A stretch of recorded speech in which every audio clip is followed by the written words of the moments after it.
Lições Bíblicas Jovens.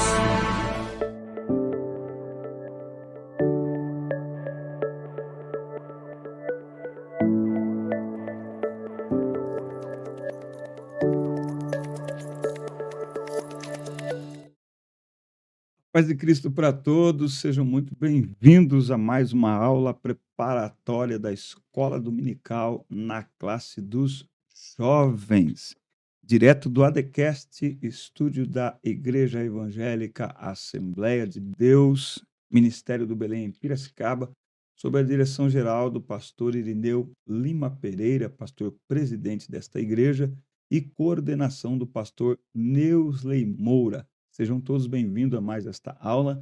Eu sou o presbítero Denis Pereira e tenho aqui à minha frente cooperador Nicolas. A paz do Senhor, meu amigo. A paz do Senhor, presbítero irmão Denis, tudo bem?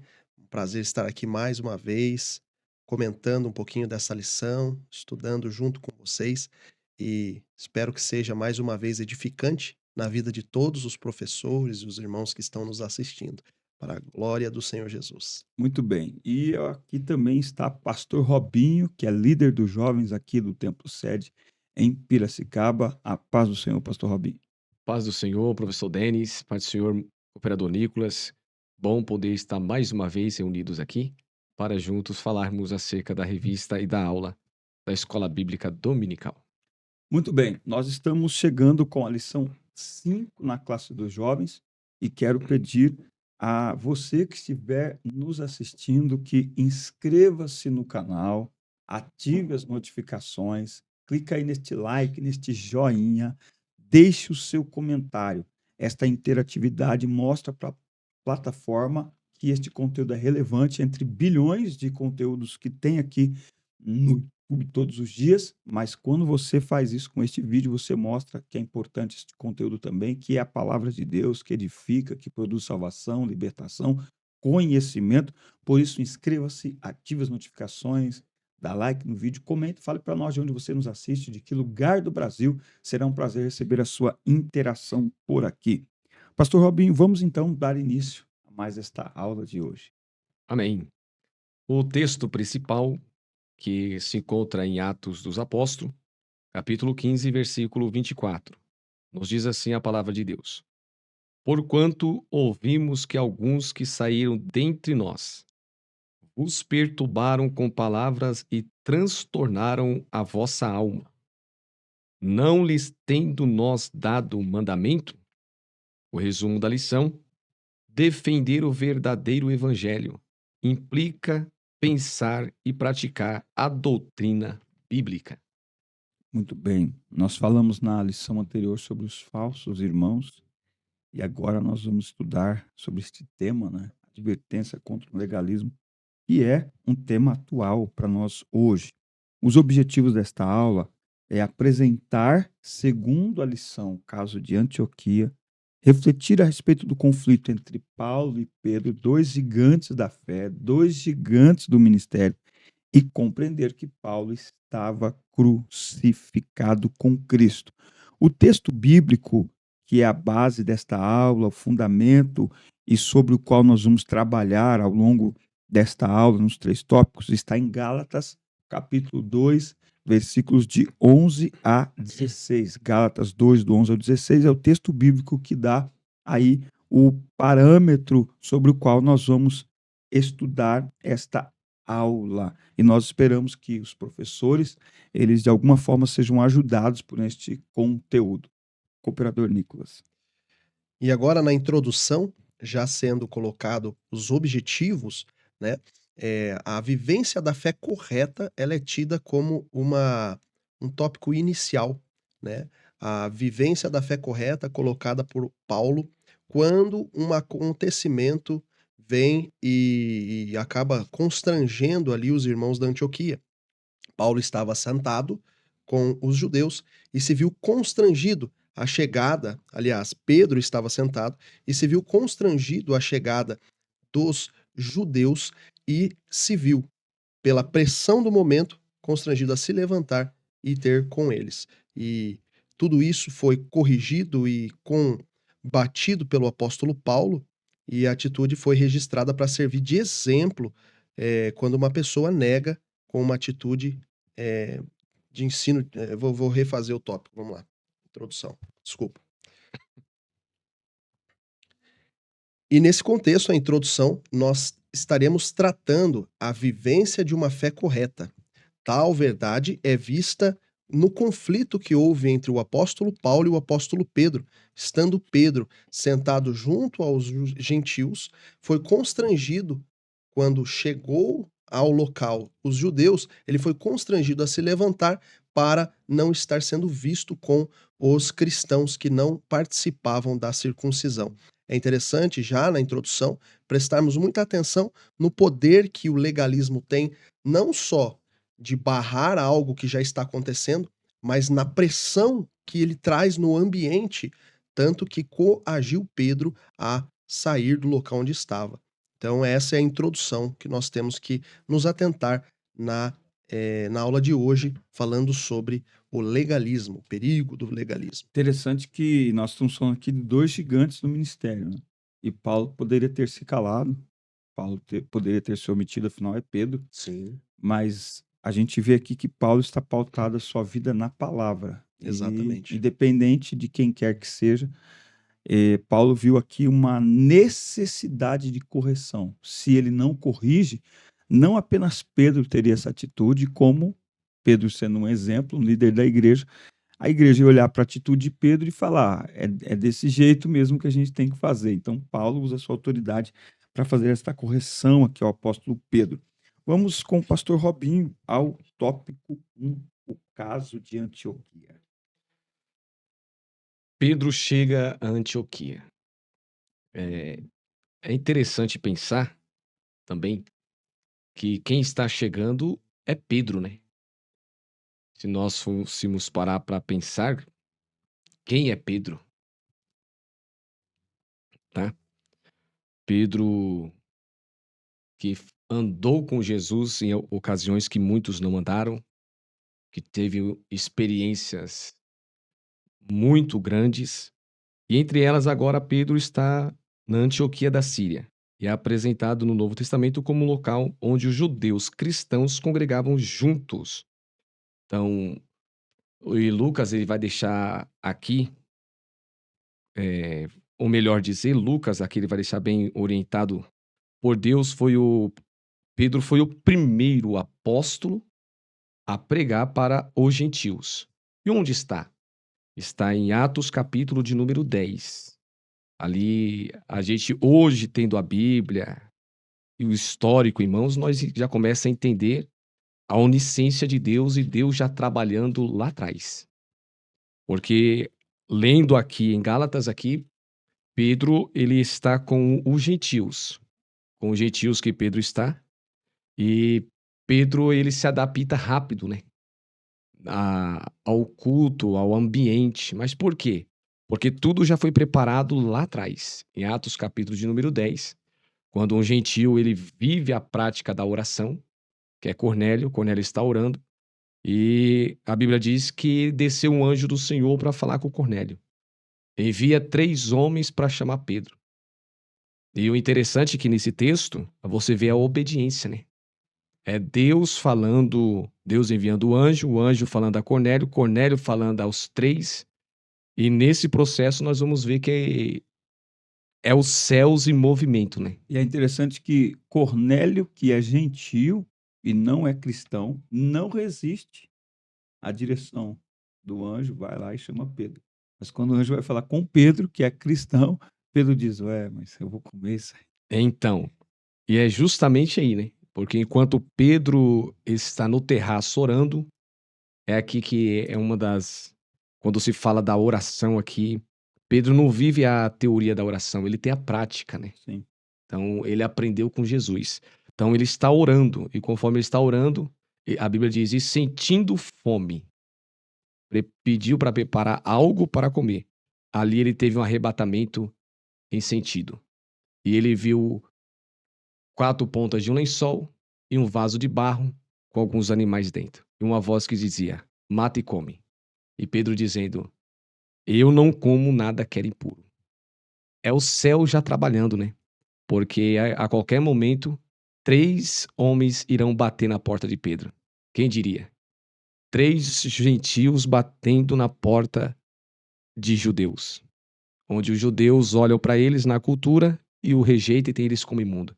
E Deus já agindo, trabalhando nisso e dizendo para Pedro: pede para eles entrarem. Pedro já recepciona, eles passam o dia ali, e no outro dia Pedro vai seguir. E Cornélio preparou o quê? O culto no lar. Quando chega ali o apóstolo Pedro, então, na mesma hora, a Bíblia diz, né, que quando Pedro ele entra dentro da casa de Cornélio, do gentio, na mesma hora Cornélio vem até ele. E Pedro diz: declara-me, o que foi que aconteceu? Eu estava orando e veio um anjo do Senhor e pediu para que eu enviasse 3 homens para te chamar. Pedro, declara-nos o que tem. Aí Pedro agora começa. E estando Jesus no Rio Jordão, batizando Jesus, ele viu o céu aberto e desceu. O que foi que desceu?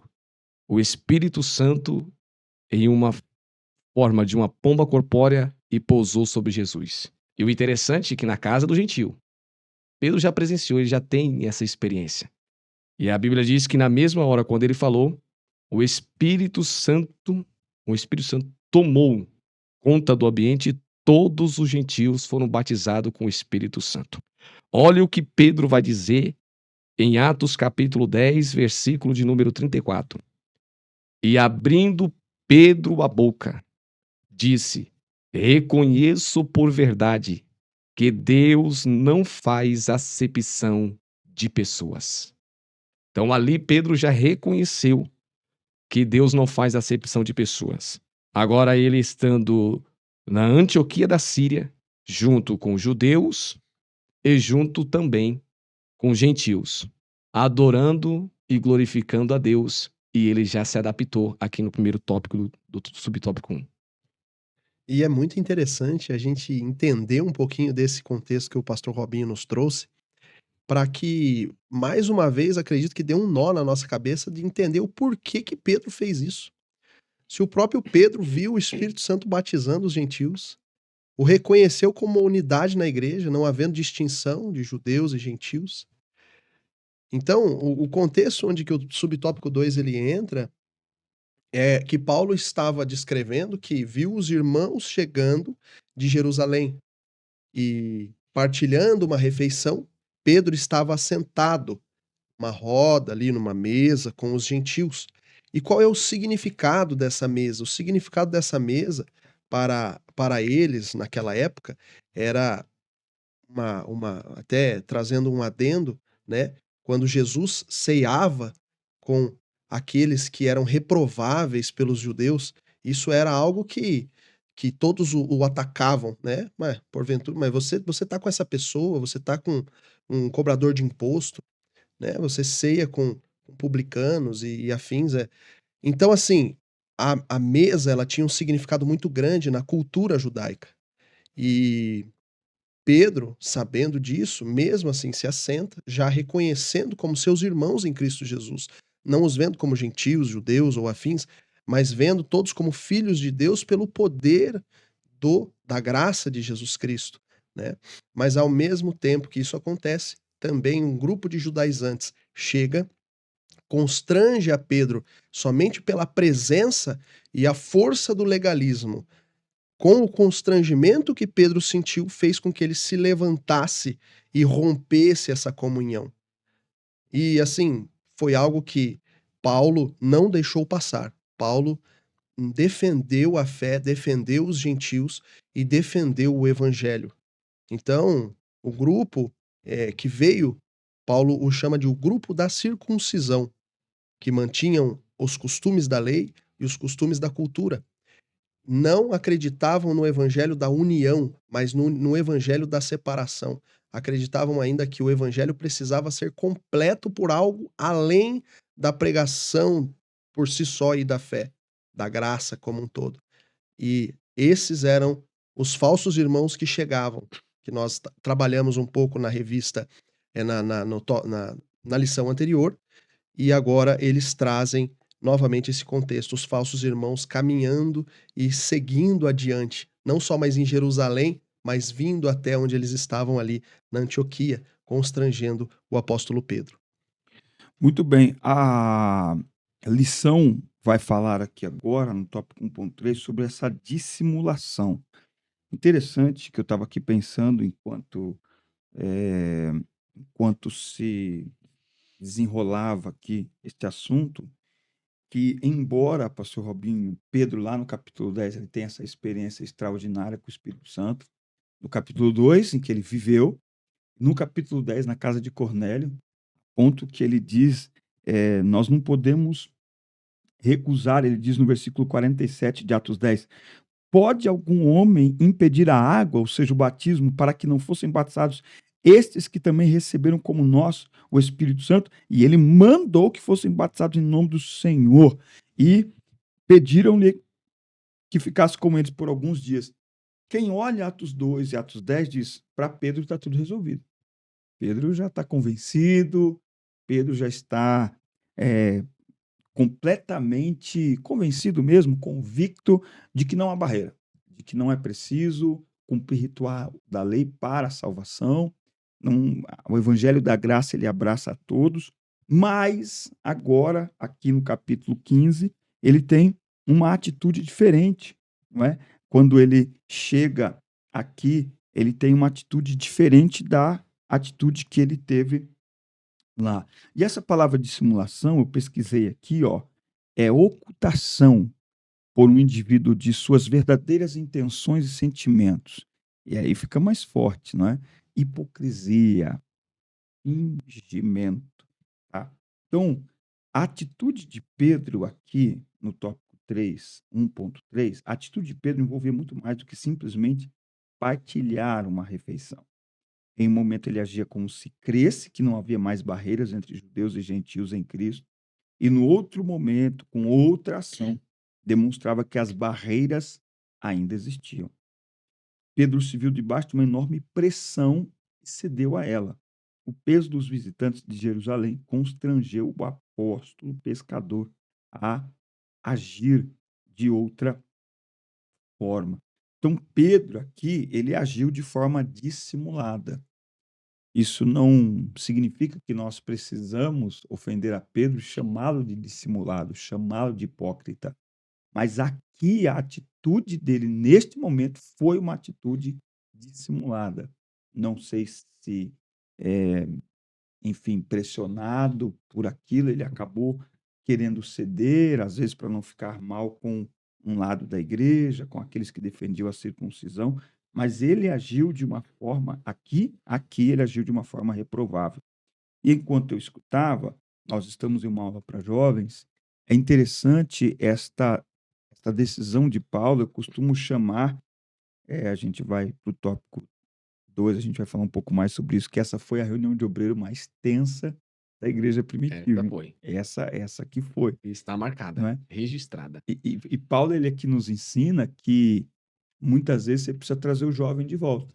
Paulo percebe que Pedro está, né, indo para fora, indo para o acostamento da rodovia do evangelho, ele diz, Pedro, volta aqui, vamos lá, vamos acertar, vamos ajustar.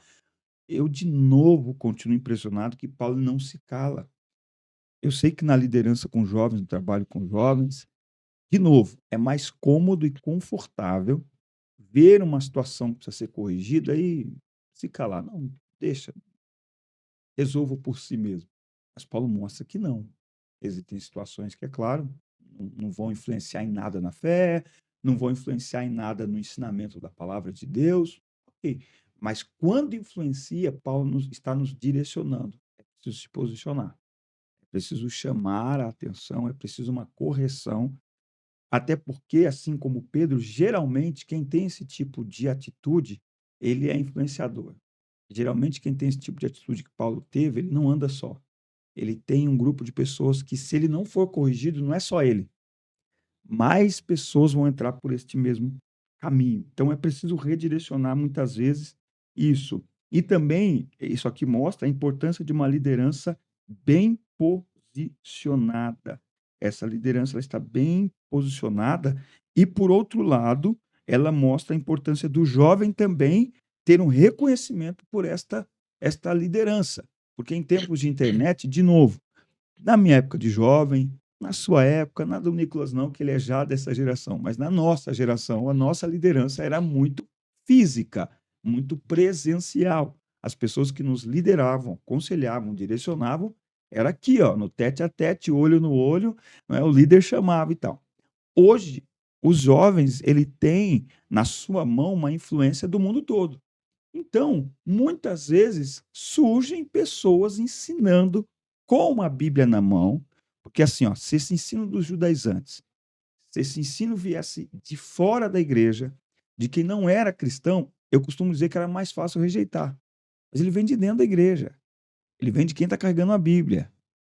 Percebe o cuidado? Às vezes está ali na sala de aula, um aluno, hoje em dia, ele pode falar algo extraordinário, que as pessoas falam assim, nossa, que interessante esse ensinamento. Nunca tinha visto isso no texto. Aí o professor tem que, peraí, bonitas palavras. Olha, tenho que te aplaudir pelo seu argumento. Está contrário à palavra. E se está contrário à palavra, tem que ser corrigido. Porque se não corrigir, a gente vai dar palco para o falso ensinamento. E se Pedro foi corrigido, quem somos nós para em algum momento não o sermos também? E por último, aqui o líder ele não pode ter duplicidade de conduta por causa do ambiente. O líder, o crente, não pode ter. Eu reservei aqui para concluir essa primeira parte, Tiago, capítulo 1 e versículo 8. Tiago diz: o homem indeciso é instável em todos os seus caminhos. Então, o crente que ele tem uma fé instável, ele dificilmente permanece. Por isso que nós precisamos fundamentar a nossa vida na palavra de Deus, e não em argumentos, em historinha, mas na palavra de Deus, porque a palavra de Deus ela vai trazer o oposto. Pedro aqui agiu com uma instabilidade. Paulo vem, contrapõe e mostra a sua estabilidade na fé, para que não haja dúvidas e para que outras pessoas não sejam levadas a questionar isso aqui também. Muito bem, nós vamos ao tópico 2 agora, que vai falar de dois apóstolos em conflito. E você que está aqui assistindo essa aula, participando desta mesa, aqui tem 3 homens de Deus e você é o quarto integrante aqui deste ambiente, deste cenário. E nós agradecemos a Deus pela vida dos professores, dos educadores, dos pastores que assistem aqui a nossa aula. Mais uma vez, inscreva-se, ative as notificações, dá like no vídeo, deixe o seu comentário que é importante para nós. Eu costumo dizer que esta interação é o glória a Deus e o aleluia do crente. Inscreva-se, clica no joinha, deixe seu comentário, fale para nós de onde você nos assiste, da Bahia, do Ceará, do Amazonas, de Sergipe, do Rio Grande do Sul, Rio Grande do Norte, fale para nós de onde você nos assiste, interaja com o canal e com a aula, deixe sugestões. Lembrando que toda semana estaremos aqui com aula preparatória para os jovens. Vamos, pastor Robinho, ao tópico 2, dois apóstolos em conflito. É o tópico 2, o poder de pressão de um grupo. Só esse título aqui já é muito forte. O poder de pressão de um grupo. Veja bem. Lá está Pedro, lá está Barnabé, sentado com gentios, tá? Desfrutando de uma comunhão muito grande, comendo, bebendo, e assuntos que glorificam a Deus. Aí, de repente, chega um povo. Aí, quando esse povo chega, que é o povo judaizantes, quando Pedro vê, Pedro já vai se afastando aos poucos. Mas não é só Pedro que se afasta. Barnabé, percebendo que Pedro está se afastando, Barnabé também vai se retirando. Só que Paulo está de olho. Paulo não perde ninguém de vista. Ele está ali, ó. Ele está ali. Chegou um grupo, ele viu um saindo. Chegou o grupo, Tá ele viu atento. outro saindo. Mas o líder Paulo está atento a isso. Ele não está dormindo. E não é muito diferente dos nossos dias também, não. De repente, um povo conversando, se alimentando, de repente chega alguém. Aí quando chega alguém que tem um pouquinho mais de influência ou influência, e uma massa mais forte, aí a pessoa fica retraído. Aí vai saindo aos poucos, e vai saindo aos poucos, e vai saindo aos poucos. E Paulo dizendo assim, Paulo de olho, vendo Pedro saindo, ele vai tomar umas posturas, Paulo vai repreender. Aí eu vou deixar para o nosso irmão Nicolas fazer esse comentário aí. Mas o que chama a minha atenção é que a posição de Pedro e Barnabé deveria ser: continuo no meu mesmo lugar. Não era para eles ter saído, é para ele estar lá. Bom exemplo. Esse é o bom exemplo. Isso mostra também a humanidade dos líderes, né? Até porque, justamente também por causa do Atos, capítulo de número 10, que lá na frente, Paulo também vai conseguir, porque Pedro vai interferir também dizendo, é apóstolo. Por causa dessa experiência que ele teve. Então, nós devemos tomar muito cuidado com esse grupo. Porque esse grupo tem força e tem influência. E ele consegue, infelizmente, deixar pessoas constrangido e recuar para trás. Mas nós podemos glorificar a Deus porque sempre terá um Paulo, um pastor, um líder para se posicionar e colocar as coisas no seu devido lugar. É interessante essa vulnerabilidade de Pedro, né?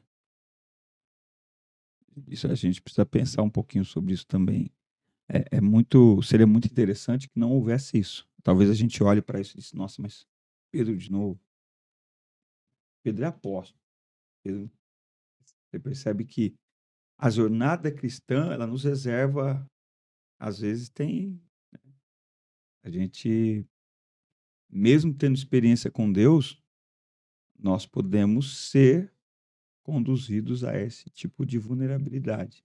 Por isso que a gente tem que tomar cuidado, porque se Pedro foi atacado e cedeu essa vulnerabilidade espiritual, ministerial ali, a gente também precisa tomar cuidado. Eu já conheço Deus, eu ando com o Senhor, eu sou cheio do Espírito Santo. Mas nós somos humanos. Existem pressões que a gente não aguenta, não. E nunca é bom confiar na nossa própria força. Era aí que eu queria chegar, exato. Mesmo que a gente tenha todo o preparo, É. mesmo que a gente tenha andado com Jesus como Pedro andou, né, nesse exemplo, mas ainda assim nós temos que entender que é o evangelho que nos faz o que nós somos. Sim. Por nós mesmos, nós estamos sujeitos à morte. E uma outra coisa, cooperador Nicolas, falando a jovens, às vezes o jovem ele tem uma fragilidade, uma vulnerabilidade dessa, e ele já quer ir embora. Porque assim, quando a gente fala de perdão, nós precisamos aprender a perdoar a nós mesmos. E às vezes o jovem fica frustrado, Sim. porque ele está tanto tempo na igreja e ele já acha que está numa vida espiritual estável, e aí vem uma situação que ele dá aquela baqueada. Aí, ao invés dele se aproximar e falar, não, peraí, vou de novo, vou tentar de novo, vou mais uma vez, ele recua. Fala, será que isso é para mim? E Pedro, ele nos ensina. Eu gosto de dizer que Pedro é o teimoso crente. Ele erra e continua. Sim. Ele erra e persevera. Até nos erros há beleza, né? Por Pedro, filosofia espiritual. O comentarista, ele deixa bem claro, né? Que Pedro não quis ser visto. Ele não quis ser visto. Que estava na mesa comendo com gentios. E nós temos muita gente assim. Sim. Que mas quando chega um público, que ele percebe, já vai saindo de fininho. Olha, eu não vou aqui dizer eu não vou aqui especificar um público. Ai. Mas em tempos de rede social, tem gente que se ele tiver um amigo que tenha, deixa pra lá, tem uma marca no corpo, sabe? Ele não vai querer tirar uma foto. Não, se eu tirar uma foto com você com essa marca aí no corpo aí, que vão dizer lá. A gente tem isso. E os próprios crentes também, né? Lá, o pastor tá andando com... lá, rapaz, tá a marca. Precisa ter esse cuidado aí. E assim, entrando já no subtópico 2, na aula passada nós vimos que Paulo, ele repreende os judaizantes. mas ele repreende naquela intenção de corrigir, naquela Opa. intenção de demonstrar a verdade do evangelho. Mas Paulo, ele repreendeu Pedro de forma distinta nessa situação, nessa ocasião. O que nos leva a entender que o erro de um que foi comissionado por Deus para aquela posição, o erro da liderança, ele acaba tendo um impacto maior dentro da igreja. E Paulo viu isso. A igreja da Antioquia, de Jerusalém, estava passando por uma crise de ver o evangelho como dividindo em dois povos aqueles que eram de culturas diferentes, os judeus e os gentios. Os judaizantes acreditavam que um só batismo, uma só fé não cabia. Por quê? Porque a cultura judaica, ela diferenciava o evangelho para um e também, quando não havia essa cultura, ela diferenciava para outro. Então, o judeu e o gentil ainda era diferente. E na luta pela fé e na luta pela construção da igreja, quando Pedro toma uma atitude dessa, cede de forma dissimulada, ele acaba por influenciar todas aquelas pessoas e ratificar aquela atitude que estava vindo em confronto direto com a pregação do evangelho da fé dentro da igreja. Então, por que Paulo ele age de forma tão, digamos assim, áspera com Pedro? Uma repreensão pública, repreendi na cara, como diz ali no texto, em Gálatas, capítulo 2, versículo 11, lhe resisti na cara, que era repreensível. Por quê? Muitas das vezes é algo que nós não nos atentamos, mas existem discursos que vão em confronto diretamente com os pilares da nossa fé. Isso. E qual era o pilar da pregação do evangelho? De Jesus Cristo, o Cristo crucificado, a justificação pela fé e não pelas obras da lei. Então, quando Paulo repreende o apóstolo Pedro, sendo ele quem ele era, o apóstolo Pedro, Paulo está dando todo esse recado para toda a igreja. Defendam os pilares da fé. Não importa quem fala, o evangelho está acima de Pedro, o evangelho está acima de Paulo, o evangelho está acima de todos nós. A defesa da fé, ela é muito mais importante. Pedro poderia ter se levantado, olha quem sou eu sou Pedro, ou Paulo mesmo, não vou repreender ele na frente de todo mundo para ele não passar vergonha, né? Afinal é o apóstolo que andou com Jesus, o apóstolo que foi líder ali daquele grupo, mas Paulo não se submeteu a esta visão. Paulo olhou acima de tudo isso. Quem é maior que tudo isso? É a pregação do evangelho. E defendeu os pilares da fé. Não cedeu à opinião dos judaizantes.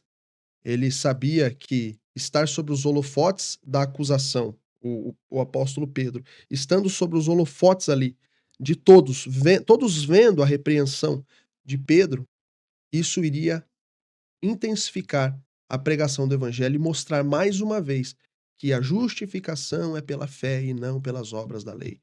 Fortalecendo então a pregação e repreendendo a visão de que haviam dois povos, porém uma fé e um batismo. Não, há um só povo, uma só fé.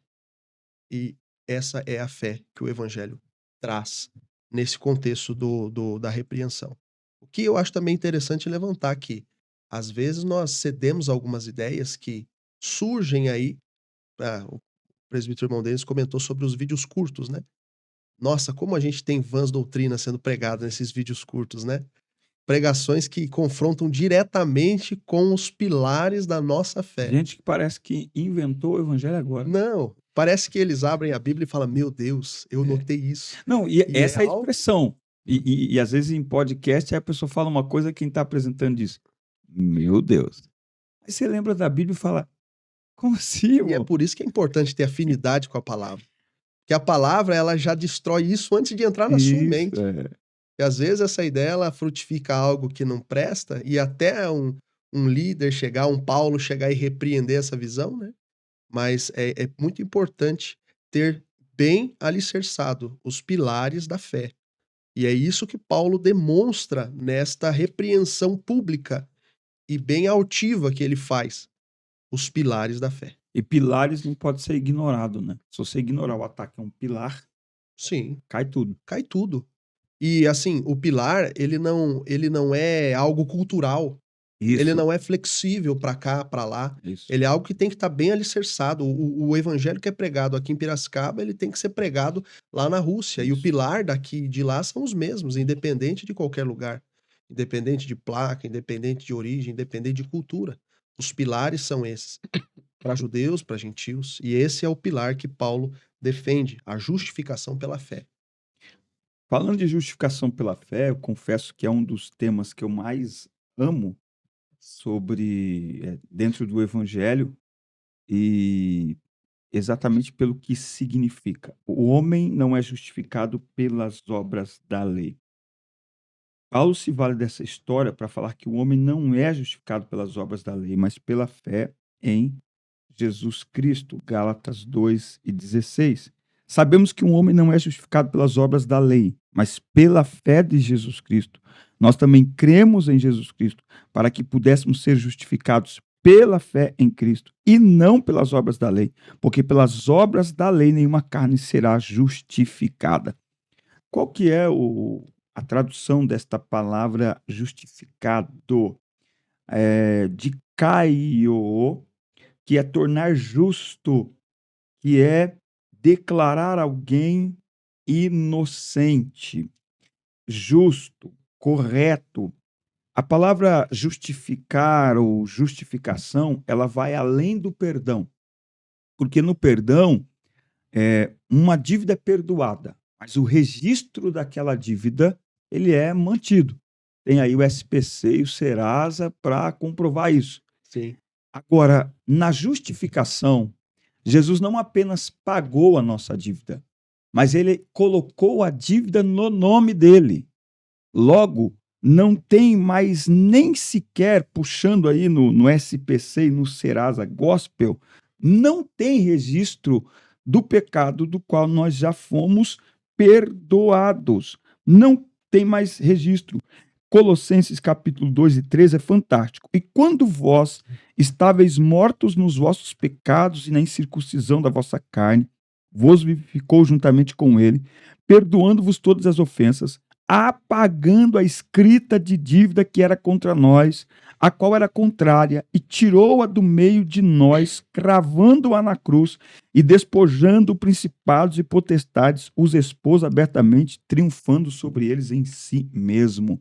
Então, em Cristo, nós não somos declarados apenas perdoados, nós somos declarados justificados, inocentes, porque ele assumiu a dívida nossa como dele, e ele colocou a nossa dívida no seu próprio nome, e com o seu próprio sangue, ele pagou essa dívida, e ele riscou a cédula que nos era contrária.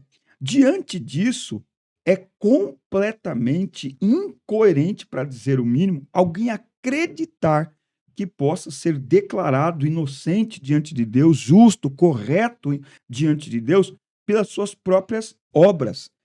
Em tempos de internet, surgem sempre aquelas pessoas bondosas, não é? Sabe aquele tipo de pessoa que alguém diz assim, meu Deus, tão bom, como essa pessoa é tão amável, tão educada, tão respeitável, e alguém já surge e diz assim, só falta ser crente, então falta tudo. Então falta tudo. Quem não tem Jesus, já dizia um hino, não tem nada, não é? Então não importa quão boas obras as pessoas façam. Aliás, as boas obras de caridade é uma obrigação do ser humano, não é? O amor ao próximo. Agora, o que Jesus faz por nós vai além de tudo isso e, portanto, não são as boas obras que fazemos que nos justificam, que nos inocentam diante de Deus. Pelo contrário, elas nos condenam. É o contrário. Sem Jesus, não importa quão boas obras a pessoa pratique. Nada que façamos com o objetivo de alcançar o favor de Deus para a salvação tem resultado, pois nossos pecados são uma dívida que não podemos pagar por nós mesmos. Eu sou da época, acho que o pastor Robinho também, da época da nota promissória. Revela a idade. Ele não sabe o que é isso. Ele é da época bancos digitais. Mas a nota promissória, você, Nicolas, vamos voltar rapidamente no tempo. Em um tempo onde não existia internet, smartphone, nada disso, numa época da ficha telefônica, sabe? Uma, um metalzinho assim que você Eu conheço. usava para fazer ligação. Deve ter visto num livro, não é possível, nunca usou, né? Naquela época havia nota promissória.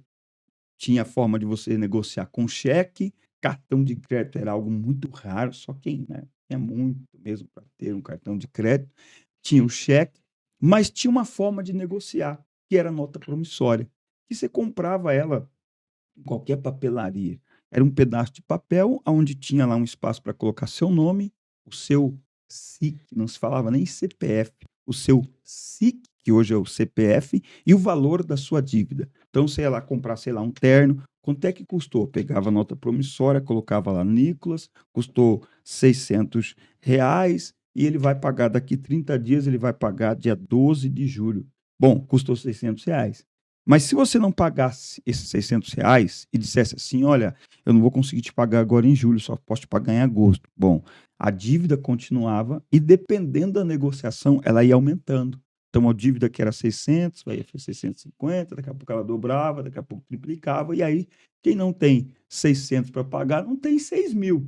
E enquanto esta cédula estivesse na mão da pessoa que estivesse negociado, você estava na mão dela, porque a dívida estava com ela. Mas tinha um ato muito interessante que é quando você ia lá pagar. Olha, eu vim aqui pagar aquela dívida. A primeira coisa que você queria ver era o quê? A nota promissória.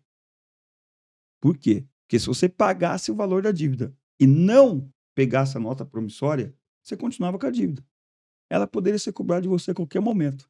Então, o seu comprovante de que você tinha pago aquela dívida era você, me devolve aí, já te paguei. Ah, tá em casa. Não, não, não, não. Então, pega lá e eu te pago. Tá aqui, me devolve a nota promissória. Aí você podia rasgar, fazer o que você quisesse com ela, porque ela estava agora em seu poder, não é? Então, Jesus faz exatamente isso por nós. Ele paga a nossa dívida, ele pega essa cédula, essa nota promissória, crava ela na cruz, para o mundo inteiro ver, o inferno também, que não há mais nenhuma dívida. Então, todo o mérito na salvação é dele. E eu separei aqui o texto de Efésios 2 e versículo 10, não é Efésios 2, versículo 10, que eu ia ler aqui agora.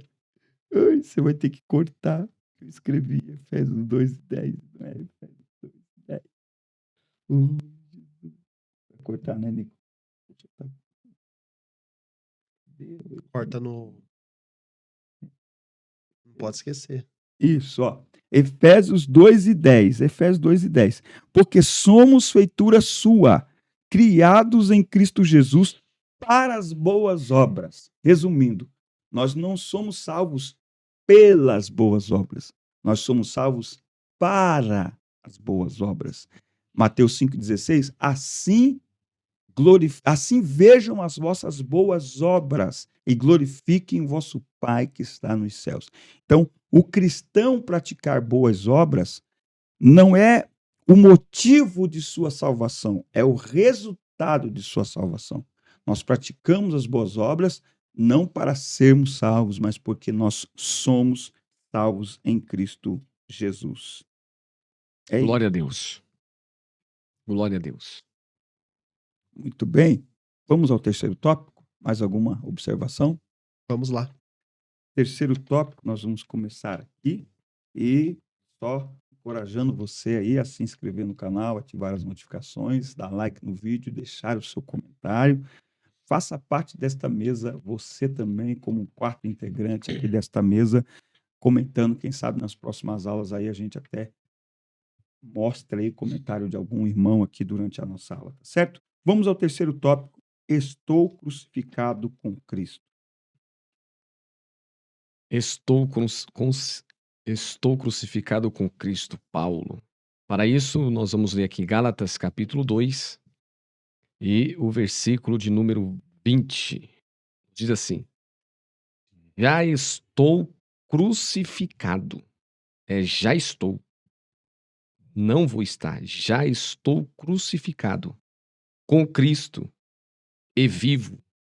Não mais eu, mas Cristo vive em mim. E a vida que agora vivo na carne, vivo-a na fé do Filho de Deus, o qual me amou e se entregou a si mesmo. Quero ler também um outro versículo, tá? Que está aqui no Evangelho de João, capítulo 19, versículo 19.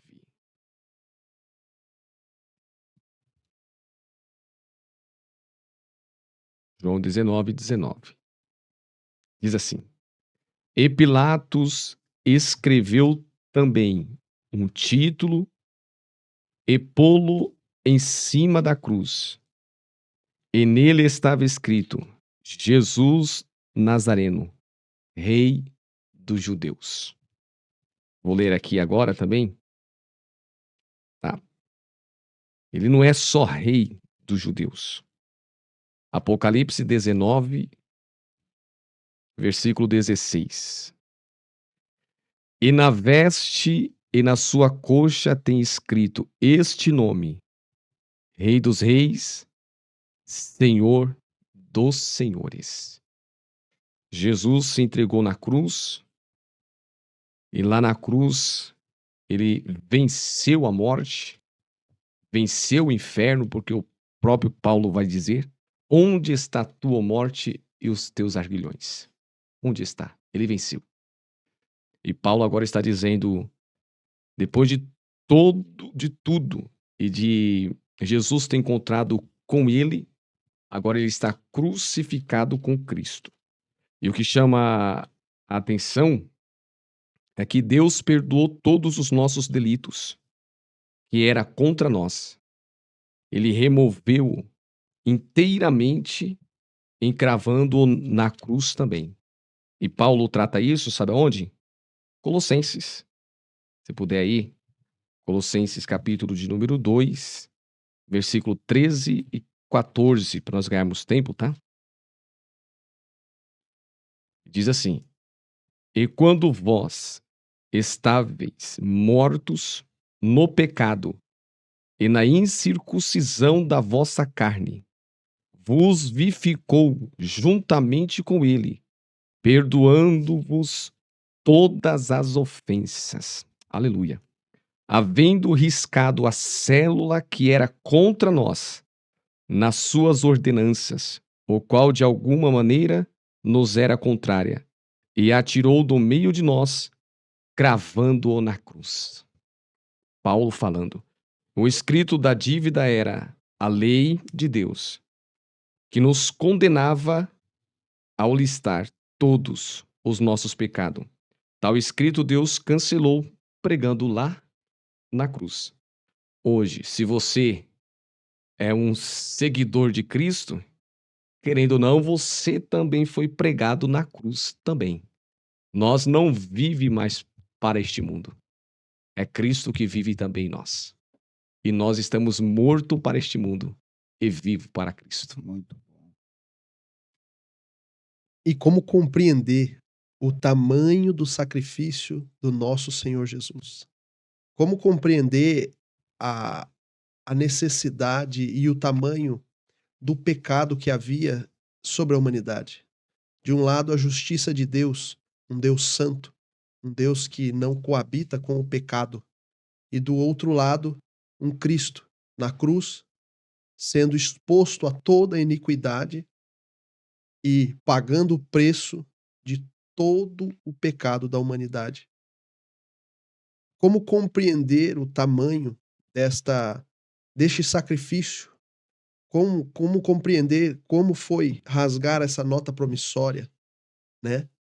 Eu consigo entender um pouco pelas palavras do profeta Isaías, porque as palavras que o profeta Isaías usa são palavras extremamente pesadas, extremamente fortes. Sim.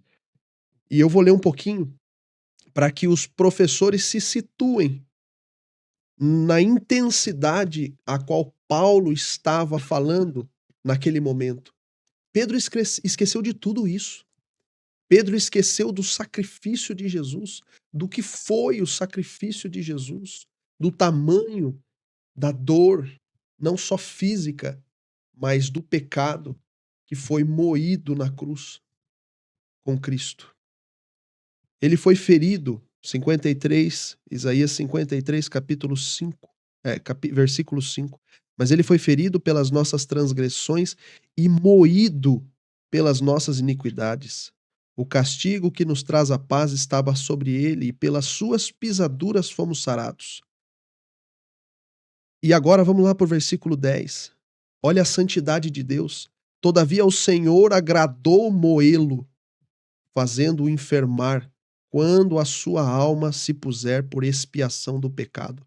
Verá a sua posteridade, prolongará os dias, e o bom prazer do Senhor prosperará na sua mão.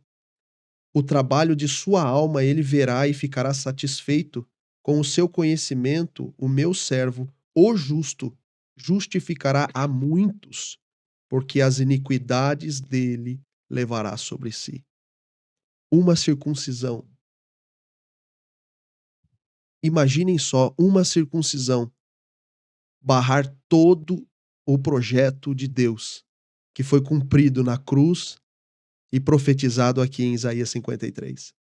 Agora a gente consegue entender um pouquinho do furor do apóstolo Paulo, da sua ira com Pedro, que andou e viu tudo isso. Então, o subtópico 2, ele realça a fé no Filho de Deus, a fé no Cristo crucificado. E essa é a fé que nós devemos ter em nosso coração, a fé que transforma a vida, não por obras, porque a obra não tem poder de fazer o que Cristo fez na cruz. A obra não pode fazer com que o pecado seja moído na alma de Jesus. Mas sim, a obra não tem esse poder, mas sim a fé. A fé no Filho de Deus. A lei de Moisés conduzia a Cristo. No subtópico 2 é isso que nos traz. Mas o sacrifício de Jesus nos conduz a Deus. Então, qual evangelho nós vivemos? Um evangelho onde as obras têm uma influência da nossa salvação? Ou um evangelho que acredita na morte e na ressurreição do Senhor, sendo que ele já pagou o preço por nós na cruz? Paulo enfatizou isso quando repreendeu Pedro e continuou pregando a verdade do evangelho. E para encerrar, para a gente já caminhar aqui ao final, eu quero ler mais uma coisinha aqui no livro de Romanos, capítulo 5, versículo 19 em diante. Porque como pela desobediência de um só homem muitos foram feitos pecadores, assim pela obediência de um, muitos serão feitos justos. Veio, porém, a lei, para que a ofensa abundasse, mas onde o pecado abundou, superabundou a graça, para que assim como o pecado reinou na morte, também a graça reinasse pela justiça, para a vida eterna, por Jesus Cristo nosso Senhor. E qual é essa justiça? O pecado ele tinha um preço, ele precisava ser pago. E a justiça foi Deus moendo a Cristo na cruz, para que você hoje não precisasse ser escravo do pecado. Então a graça tem esse poder. A graça, ela nos liberta. A justiça, ela não poderia ser simplesmente esquecida. A justiça foi Cristo e ela foi cumprida na cruz. Então, o subtópico 2, ele encerra enfatizando a fé no Filho de Deus crucificado, a fé em Jesus Cristo. Muito bem. Concluindo aqui o nosso terceiro tópico, Cristo morreu por nada? É a pergunta feita no subtópico 3 do tópico 3. E ele termina aqui dizendo: a lei de Moisés não acrescenta nada à nossa salvação.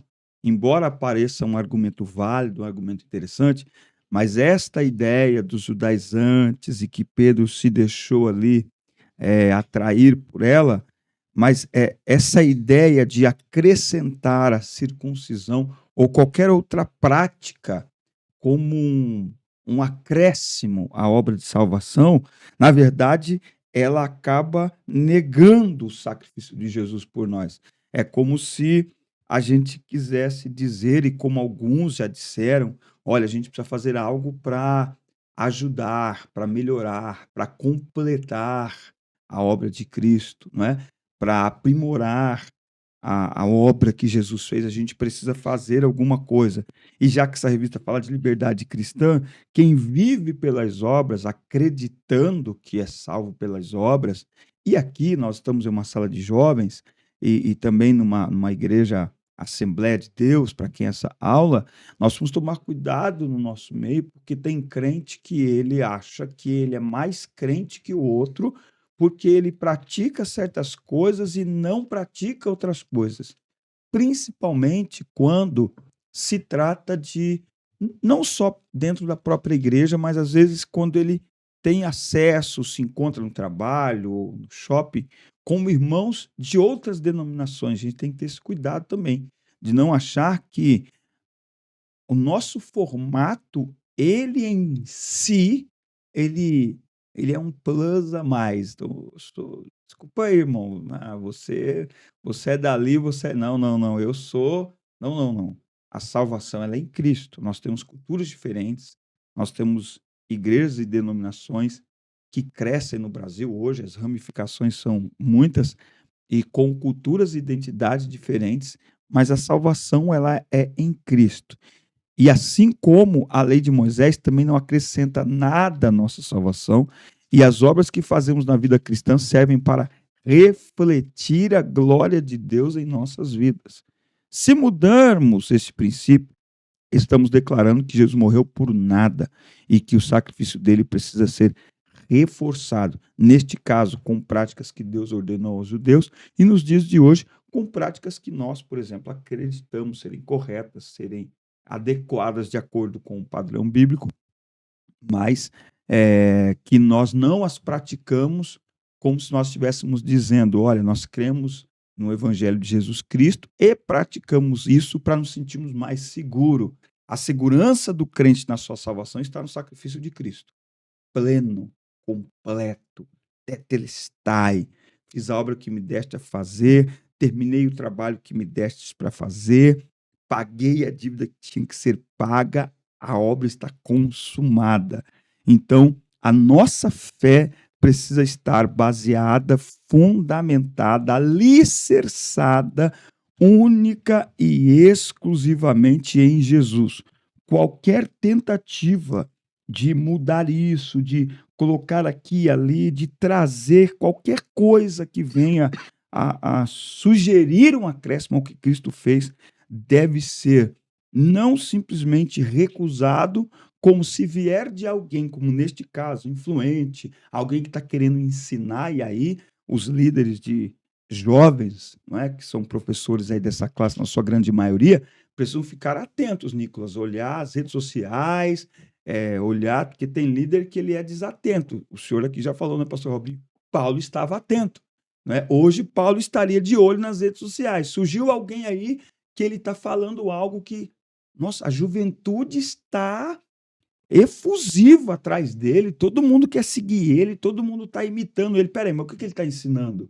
Opa, vem cá, vem no nosso ensaio aqui, vamos marcar um estudo bíblico aqui. Peraí, ó, o que ele está falando é bonito, viraliza, não é? Gira aí, ó, fica no, como que fala, quando fica no auge na internet lá, como que é? Fica no, como que é? Vai pro hype da internet. Ó, ele hypou na internet essa semana, mas hypou com a Bíblia? Ele hypou com o contexto bíblico? Ou ele hypou com o nome de Jesus, mas apresentando aí um evangelho diluído, não é? Um evangelho todo fragmentado? A liderança precisa ficar atenta. Se eu pudesse aqui concluir aqui a minha parte, aqui, a liderança precisa ficar atenta. Paulo estava atento. Opa, peraí, eu tenho que falar aqui, senão... Só mais um comentário. Além da atenção, acredito que é muito importante também a liderança. Eu acredito até assim, antes até de ter a atenção, incentivá-los a já se apegarem aos Sim. verdadeiros pilares. Sim. Porque aí Pra que já é possa um filtrar, né? trabalho, isso já é um trabalho preventivo Isso. e corretivo, Bom, isso. que é muito mais eficaz já incumbir a prevenção do que só a correção, Isso. né? E a gente, às vezes, vai se preocupar muito com a apologia de alguma coisa, aqui ou ali, mas também, se for bem fundamentado aqueles pilares, Isso. do qual Paulo estava bem fundamentado e Pedro deu uma titubeada É. ali. Aí os jovens vão ter essa firmeza de saber opa, esse conteúdo não presta. É. Tem roupagem boa, tem cheiro de coisa de crente, Mas é mas veneno. dentro da palavra que está sendo pregada ali é palavra de maldição. Aquilo ali é maldito. É um evangelho análogo. Eu quero ler 3 versículos aqui, por causa da pergunta: Cristo morreu por nada? 2 Coríntios, capítulo de número 5, e o versículo 21 diz assim: Aquele que não conheceu pecado, o fez pecado por nós, para que nele fôssemos feito justiça de Deus. 1 de Pedro.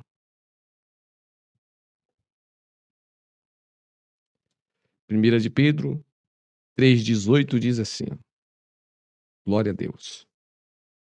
Porque também Cristo padeceu uma vez pelos pecados, o justo pelos injustos, para levar-nos a Deus, mortificado na verdade, na carne, mas vivificando pelo Espírito. Aí aqui nós podemos ler aqui também, de novo aqui, ó. Se o Nicolas quiser ler. Se o irmão Nicolas quiser ler. 2 Coríntios 5,17. Para nós dar um glória a Deus aqui. 2 Coríntios. 2 Coríntios 15, 5 e 17. 5 e Isso. 17. Vamos lá. Glória a Deus. Assim que, se alguém está em Cristo, nova criatura é. As coisas velhas já passaram, e eis que tudo se fez novo. Glória a Deus. Tudo se fez novo. Novo. Estamos aqui, é tudo novo. Muito Que bom. benção. Meus amigos, chegamos a mais um final, lição 5, classe dos jovens. Nós queremos aí agradecer mais esta oportunidade aqui direto do estúdio ADCast da Assembleia de Deus, Ministério do Belém em Piracicaba. Agradecer a direção geral do nosso pastor-presidente, pastor Irineu Lima Pereira, a coordenação aqui do pastor Neusley. Minha gratidão aqui aos amigos por mais esta mesa abençoada, cooperador Nicolas, pastor Robinho, prazer estar com vocês aqui mais uma vez. Semana que vem tem lição 6. Não esqueça de se inscrever, curtir, compartilhar, comentar, compartilha com todo o departamento da escola dominical da sua igreja, com a juventude também. Enquanto a gente vai falando aqui sobre a aula, surgem assuntos de liderança. Eu acredito que vai agregar muito aí para todo o departamento de jovens da sua igreja. Forte abraço, a paz do Senhor a todos. Nos vemos na próxima semana. Deus abençoe.